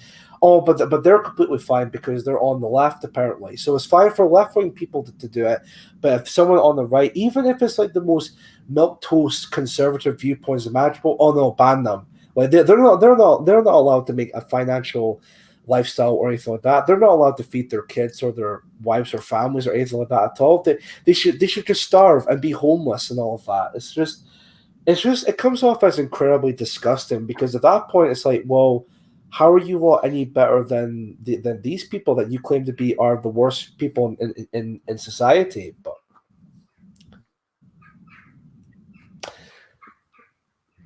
let's see. Thinking about probably 10 of them in particular that were earning more than $50,000 a year, some of them more than $10,000 a month. Megan's research on this world of extremist streamers centered on US-based DLive, who say they've stopped the monetization of extreme speech, but the practice isn't restricted to one platform or one region. We approached the companies about what they were doing to deal with extremist content. Some of the games featured here were removed after we contacted them, and others have been taken down after being on the platform for a while. But the bigger issue still remains, and the responses that we did receive were all very similar. They all reiterated that they have zero tolerance policies against hate and violent extremism of any kind, and they all proactively try to find and remove any content that violates their community guidelines. So, gaming and gaming platforms are being used by certain far-right groups to make money, exert influence, and build community. But the big question is how significant a threat this really is. It's so easy to turn around and say that this is blown up, that this is exaggerated, and we've heard this for year after year that the threat of the far right isn't as big as everyone says it is. The fact of the matter is, in the last 3 or 4 years, we've seen record numbers of terrorism arrests from the far right in the UK. We've seen huge increased numbers in terms of young people and young far-right groupings existing in the UK, many of which engage in gaming. I think that that's probably one of the concerning things. I'm just pausing now because he's talking about arrests and things like that, and he's judging it by how many arrests they've been. But you think, well, what are people arrested for? Owning a book, owning some material? Oh, they were arrested. When people hear that, they'll think, oh, people are out there with guns and stuff. No. They had a couple of books or something like that, and that's enough, you know? Yeah. No, well, definitely. I do remember that case very well. Which is kind of like quite worrying that if it comes to the point where people are buying books and being arrested, are being arrested for it, that really concerns me. But I mean, especially if those books were purchased on Amazon, which I don't know if it's a good idea to buy stuff on Amazon anyway, but it's still really bad that we're living in a time where people are being arrested for the types of books that they bought or read. I mean, it's shocking to say the least. With gaming, right? Is it's just another avenue to easily reach young people, potentially vulnerable people with some of the most dangerous and violent ideologies which are being spread currently. Any idea that these things are kind of overblown is a luxury, and I'd love it to be true. But the truth of the matter is far-right politics kills people, and it recruits people, and it ruins people's lives. And gaming is an element of which the far-right are using to do that right now. Carl, as always, an excellent investigation. Thank you so much. That was a really difficult watch, I have to say, and my heart sinks. That Hang on, can we pause this for a second? Yeah, difficult watch. Sorry, you're going. Look at this consumer. Look at the bottom right, the Groot, like Funko Pop. Like what? Like the definition of just like a cringe consumer. Oh boy, I got my Marvel Funko Pop. Yeah, got, I like, know it's rainbow colored. Hello, fellow consumer. You too not like the far right of video games? Yeah, I was actually just about to point that out with the pillows that is all like rainbow color, which that's just completely cringe. But yeah, this whole part right here with the whole consumer stuff, it really just comes off as like, oh, just consume, don't question, or don't question, just consume, whatever the phrase is. But yeah, it's pure utter cringe. And I think after this point, this guy has no, or even other panelists on the show here have no real right to make any points about why the far right is dangerous or anything like that at all. But anyway, but just that Funko Pop, man, that's just really gay. So easily online. Is there any way of controlling this kind of thing? These are huge platforms. There's all kinds of activities that happen on there. The vast majority of their use is completely benign. And it can be really overwhelming for any company really to try and accurately and reliably spot when they're being misused in the ways that our program highlights.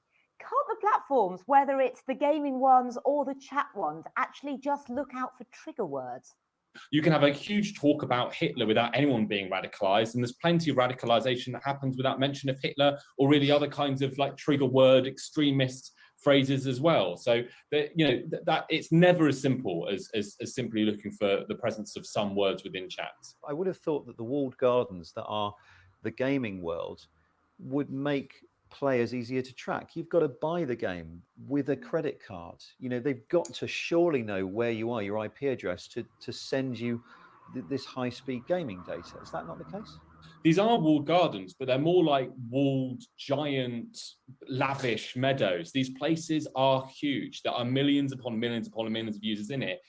But then when you are in them, they can often actually be quite private. So these can be small groups, one-to-one chats. Not easy for researchers or investigators often to actually look into those kinds of places to see when radicalization is at work. Some of the companies that we saw in your report, like Roblox and Minecraft, are big. They've got money. Why are they not able to help themselves? All technology companies, whether it's Roblox or Facebook, is kind of walking this kind of balancing act. On the one hand, you've got the kind of embarrassment and the harm from their platforms being misused. On the other, the kind of cost and difficulty in enforcing it. And they're all going to kind of arrive at some kind of weird point of least pain in the middle there, where they kind of have balanced the kind of like the costs and on the one side and the kind of public risks on the other. And I think currently, right now, it's just less visible that this kind of stuff is happening on the gaming platforms. They've just had less embarrassment and less public expose around it. So do you get the sense that these extremists are being somehow chased off of the traditional social media platforms, for example, by something that, say, Facebook is doing? For sure, in the wake of the Capitol riots, the far right especially and conspiracy theorists have seen a mounting campaign of enforcement by Facebook and the others. But on the other hand, they're radicalized anyway, and their game was already. So it wasn't just the Capitol riots and the enforcement which made them play Call of Duty. They were already playing Call of Duty. These are already places where they were hanging out. What is the scale of this problem? It's unbelievably difficult to know how big all of this is. But we do know, in the face of all of this, the far right problem is growing. Like, there are more plots, there are more groups, there are more cells. This is over the last couple of years, this has been a increasingly kind of large slice of the kind of radicalization issue has come from the far right.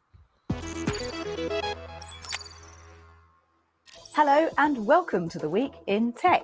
It's the week Apple unveils. Was that the end of the segment? All right. Oh, yeah, that looks is like it.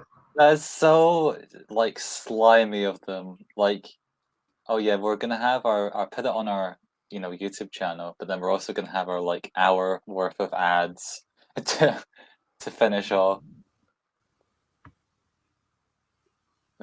Dear. Yeah, I know, right? It's like, oh wait, online extremism is really bad. The far right is really bad. By the way, buy our products. It's like, really? So, Exactly. Me mentioning that Groot Funko Pop was a joke, but then they actually did it. Oh, here's some products you can buy. Here's some. Just seeing the comments. Just real quick.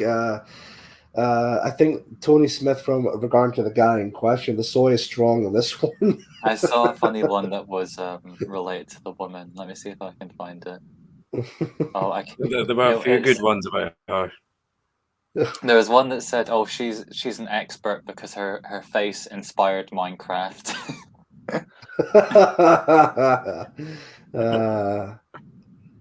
Jeez.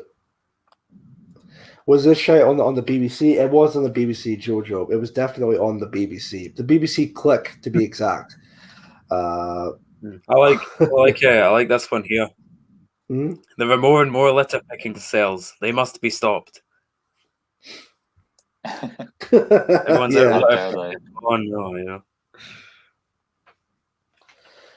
Here's someone from Gamma Sandwich. A few autistic teens on chat rooms posting edgy memes. There's not a terror plot me. Dear, that's funny. Far right terrorists in the UK. You're having a fucking laugh, aren't you? So a lot of good comments here. Good comments. Terrorism, putting up a poster. That's a fair, valid point.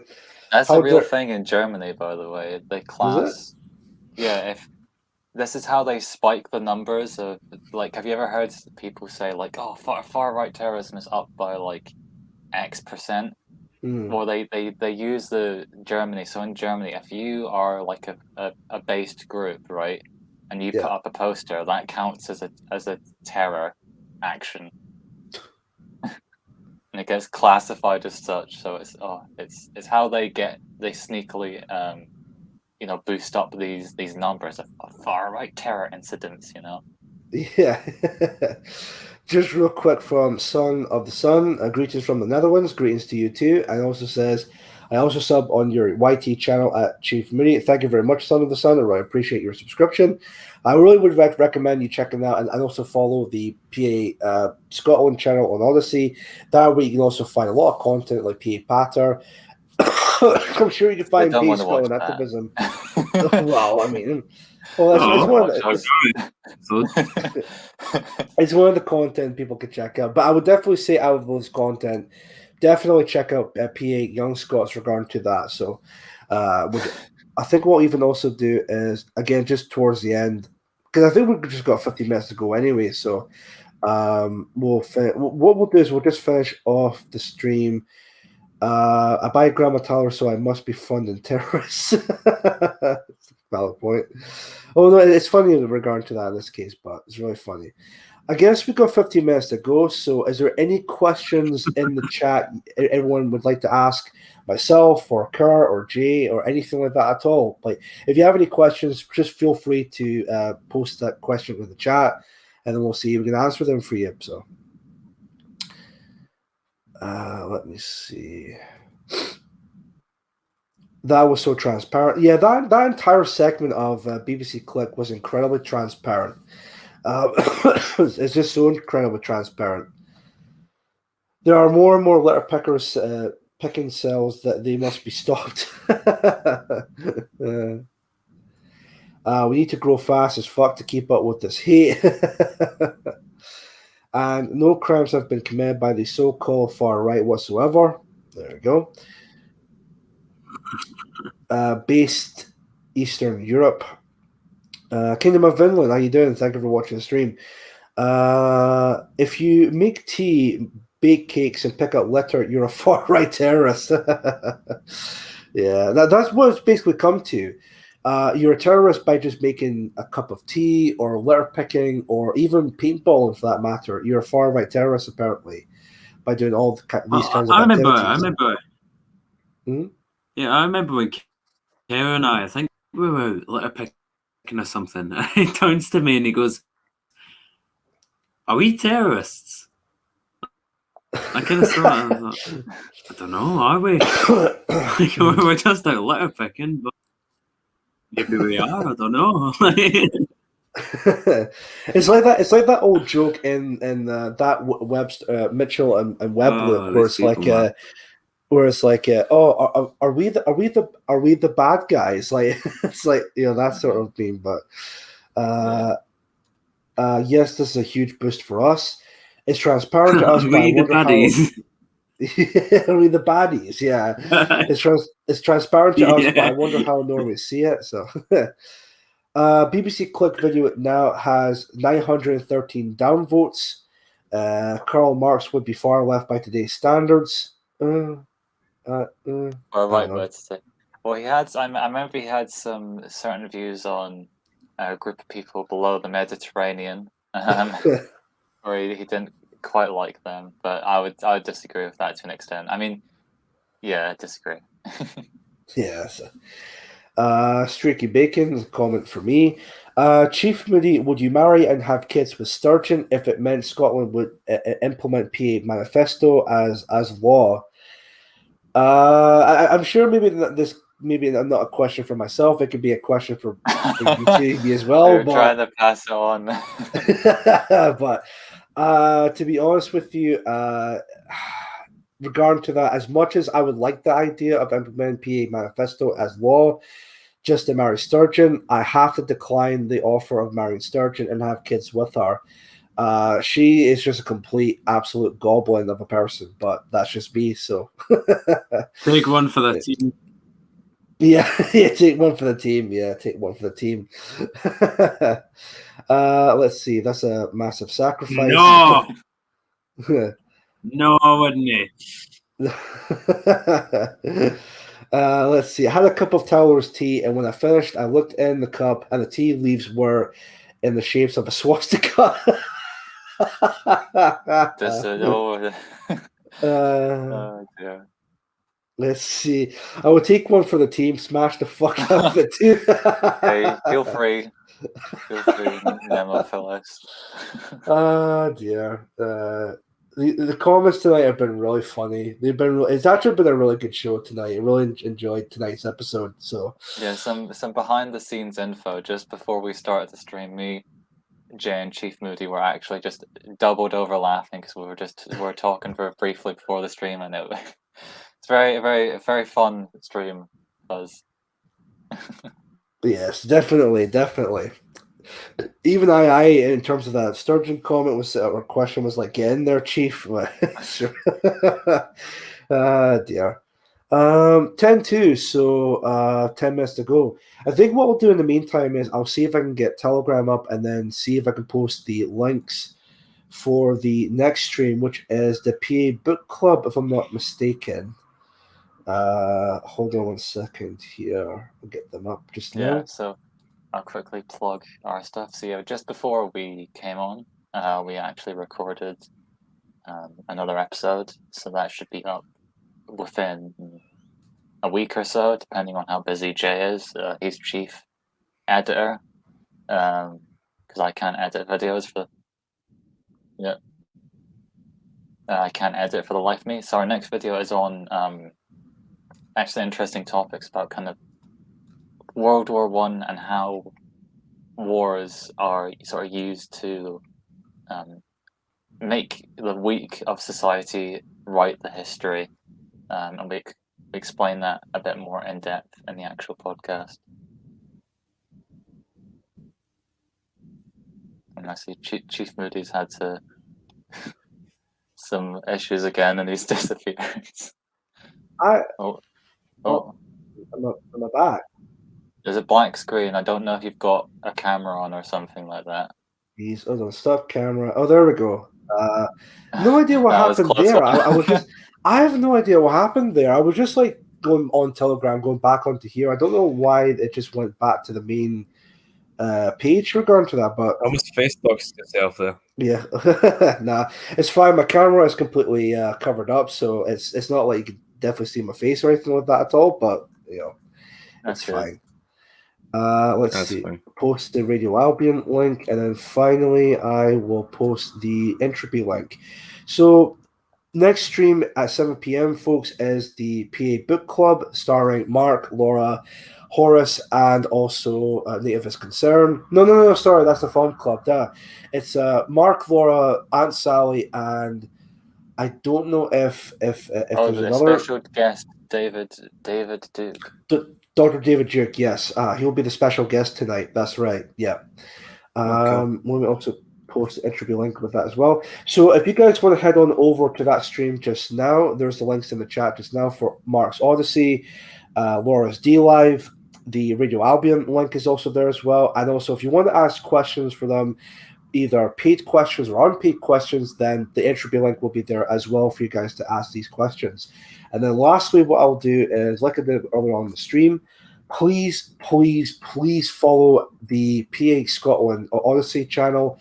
That way you can find Karen J's PA's Young Scots podcast on there as well. I will just get up here just a second.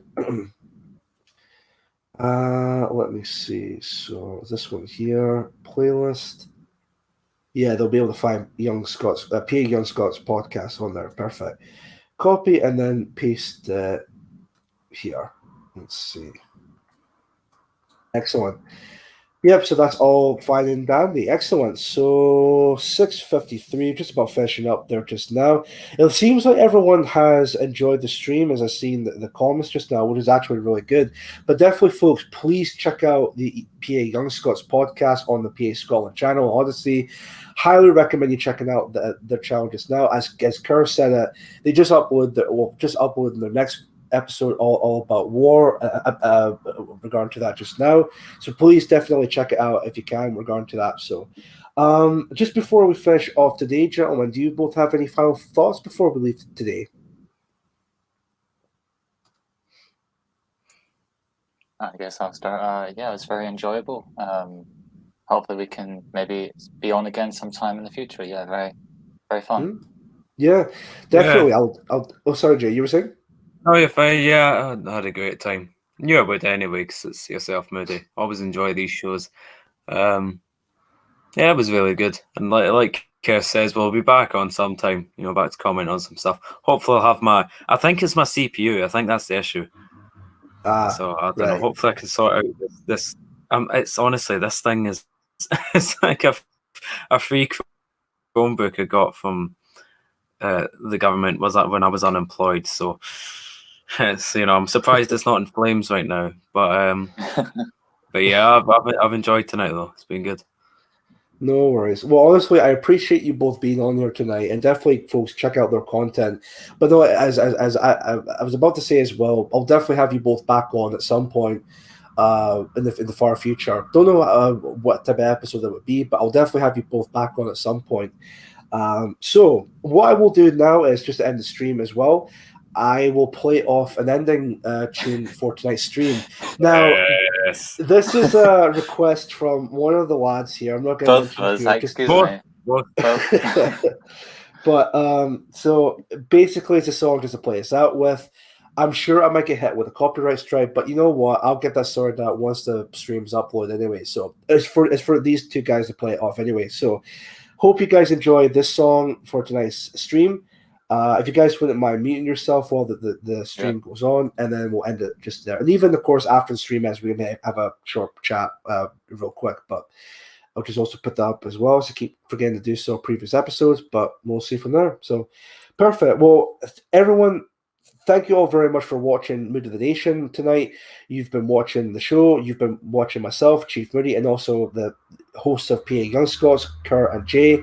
And also check out the PA Book Club that's going to be airing at 7 p.m. Other than that, thank you all very much for watching. This is Chief Moody signing out. You've been watching the Mood of the Nation podcast. See you all in the near future. Peace, take care, stay safe, and good night. Thank you.